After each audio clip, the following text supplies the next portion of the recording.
তারপরে এডিসি হেডের কাছে দিয়ে দেবো।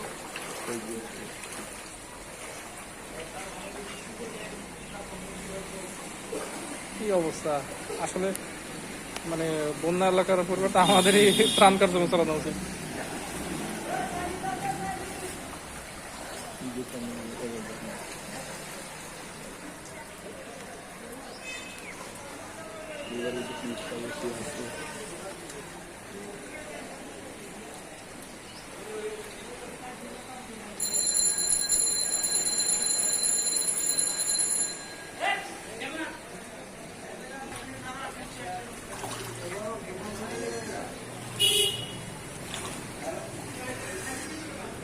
প্রত্যেকটা দোকানে পানি, তাহলে এই দোকানদাররা কিভাবে ই করবে? সেটাই তো। চার নিয়ে আসলো, ভিডিও করেন।